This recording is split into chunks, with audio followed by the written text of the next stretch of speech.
Mic check 1 2. It's the Y2K collector, and what a week we've had. I mean, between last, I want to say Tuesday and this past Monday, we've seen, or really over the last 2 weeks, we've seen all kinds of natural events. We've seen hurricanes, we've seen storms, we've had earthquakes, and then we had an eclipse. Man, if I was a superstitious guy or reading too much Nostradamus, I would think that it's the end of the world. I'm kidding. So I decided to cap off yesterday by watching one of my favorite movies, Kung Fu Hustle. If you all don't know, I'm a huge Kung Fu fan, and I love 90s and earlier, like Kung Fu movies from the 90s and earlier. So my favorite Kung Fu movie of all time is The Fist of Legend. If you've never seen that Kung Fu movie, go and check it out. You will be in for a treat. That is some of Jet Li's finest work, in my opinion. If you enjoy Kung Fu, let me know down in the comments. Love Kung Fu. And the PSP was an amazing device, because back before we had media readily at our fingertips like we do now, the Sony PSP was one of the first ways that you could watch full-length films from a handheld gaming device. And I thought that was just really sick. If there's another device, or if there was another handheld device that allowed you to watch full-length feature films, let me know down in the comments. I don't remember a device like that, but maybe it was just something that skipped past me. But Sony had an interesting innovation with these UMD discs, and I still can't remember what the UMD stands for. So if you remember what the UMD stood for with these discs, let me know that down in the comments as well, because it's been a while. But I had a few movies on the PSP, and I'm starting to wonder if I should collect these again, because they're extremely cheap. You can buy bundles and bundles of PSP UMDs at a really good price, and there's some really great movies on there, and not for nothing, the PSP has a pretty decent sized screen. The form factor on this console is amazing, because it's super slim, like it's super slender, but it has an amazing screen on it. It's not OLED or anything, but it is going to allow you to watch some decent film. And then it also, because it's Sony, obviously it has pretty good sound on this device as well. So had a really good time diving into Kung Fu Hustle last night. The Buddhist palm, if you guys remember that final move that he delivers, is just a crazy move. So check that out. If you've never seen Kung Fu Hustle, check it out. If you know what UMD stands for, let me know. And again, if you know of another device that does allow you to watch full-length movies, let me know. So on top of that, just another news, the Matrix trilogy is back on Netflix again. It sucks, because when I was trying to watch it, it was nowhere to be found. I actually had to go out and buy the DVDs and to be able to watch them, but they are now available on Netflix. So I started watching Reloaded last night, and just knocked out because I have a pretty busy day today, which is one of the reasons why I'm kind of jumping in and making this quick morning video. But I wanted to talk about something that's, going to impact me for sure. So as you know, I have a box of games that I'm selling, because I am trying to build a fund to be able to afford some of these highly expensive Super Nintendo grails that I'm trying to collect throughout the rest of this year. But there's been a recent development and update to Mercari's process, which makes it, I don't know if it helps sales or if it hurts sales. I guess if you're a seller, in some ways it helps you, and in other ways it hurts you. And if you're a buyer, I think it ultimately just hurts the buyers. So what is the change? So if you were selling on Mercari before, you used to have to pay you used to have to basically pay up Mercari about 10 to 15% of whatever you sold the item for. That was the fee that they collected, along with like processing fees and some of the other fees, to be able to make the transaction go through. So basically the seller was the one who bore a lot of the expense for basically making the transaction over Mercari's marketplace. So Mercari's actually had a change where now sellers do not have to pay any selling fees, so zero selling fees, which is great, I guess, for sellers, because you don't have to,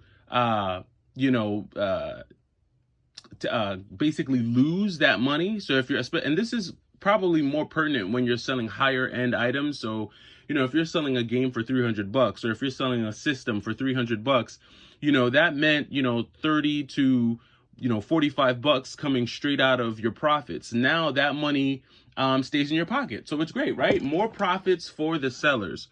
Now, obviously that money has to come from somewhere. Mercari is not just going to allow zero selling fees. Otherwise they'd go out of business in a matter of a week. So I knew the money had to be coming from somewhere, and I didn't realize where it was coming from until I tried to make a purchase on Mercari the other day. And when I went to go check out, I noticed that there was like an additional $20, $25. And I was like, wait, whoa. Did taxes shoot up or something? Like, what in the heck? Why is it so much more than what the listed price was? And that was when I realized that Mercari has actually transferred the cost for the transaction from the seller now to the buyer. So now if you're trying to buy any items on Mercari, just get ready to have to pay an additional processing fee and, some of these other fees to be able to make your purchase. Now, I am both a buyer and a seller on Mercari, and I definitely see how this could benefit sellers in terms of profits, but I really don't think it's going to do much for the overall platform. And in fact, I think this is actually going to hurt everyone. The reason why is because most buyers, right, they're usually looking for the best offer. They're usually trying to get the best price when they're shopping online. They're not trying to pay high prices. So let's say there's an item that you see for $50 and you get an accepted offer for $40. Well, guess what? All the savings that you would have gotten from being able to negotiate that deal gets eaten up in all the processing fees that you now have to pay as a buyer.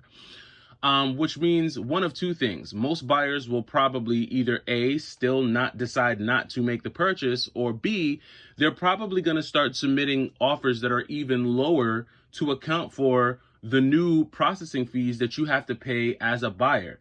So in the end, I don't really know if it benefits sellers, because sellers are just going to start to see either A, slower sales from people who just don't want to pay the additional processing fees, or B, they're going to just start seeing lower offers from buyers who are trying to submit offers low enough to be able to eat up some of the processing fees and costs that are associated with making purchases on Mercari. I don't think that this is actually a good move, because I think in general, sellers will probably be more willing to make concessions to get the items that they have in their inventory sold than buyers will be willing to pay additional processing fees. That could just be my opinion. Again, I buy and I sell on Mercari. I don't just buy and sell on Mercari. I also buy and sell on eBay. I buy and sell on OfferUp and all of the selling apps. I'm on multiple apps. But just with this particular change to Mercari, I don't really know how much it's going to benefit the overall platform. And in fact, I do see this actually slowing up sales and slowing up the process for everyone involved, because things are getting harder, things are getting tighter financially. I know that they're saying that, it's a booming economy and that there's a lot of jobs out there, but I'm not really seeing the booming economy like that. If things are booming in your area, let me know. If you see the money flowing, if you're in a land of milk and honey, let us know down in the comments so that we can all move to where you're at. But where I'm at, I don't really see, everyone rolling around with a bunch of money like that. I remember during the height of the pandemic when stimulus was flowing, I felt like everybody and their mom had a Beamer. Everybody and their mom had a Benz, and everyone was driving on the road. These days, I don't see as many flashy cars on the road. I see a lot of people parked a lot more. I see more people on public transportation and getting back to their usual, mode of transit. I see more people walking. I see less eating out. Some of the more popular restaurant neighborhoods in my area were heavily populated. You couldn't get in on a weekday, let alone on the weekend. Now, when I go to those same restaurants, it's looking pretty empty. Because folks just don't have it like that to be spending and eating out like that. So, I don't know if this is a good move for Mercari. I don't know if this is going to help the marketplace. I don't really know if this is going to help sellers, because as a seller, I'd rather, just me speaking personally, I'd rather bear the cost of processing fees, because then I can determine how much I want to discount the item. But I think for buyers, this is just going to make this is just going to make purchasing on Mercari just less appealing to buyers. That's just me. I could see more people going over to eBay to make their purchases as opposed to Mercari, because if you see a video game on Mercari and you see another one for the same exact price on eBay, and as a buyer, you don't have to pay those same processing fees on eBay, you're just going to buy it on eBay. Why would you buy it on Mercari? I could be dead wrong. Let me know down in the comments. What do you think? It's the Y2K Collector with a provocative thought on a Tuesday. Hopefully you're having a good week. We're supposed to have some good weather today, so get out, enjoy it, do some running, get some exercising in. I'm going to try and do that, and I'll catch you in the next video. Take it easy.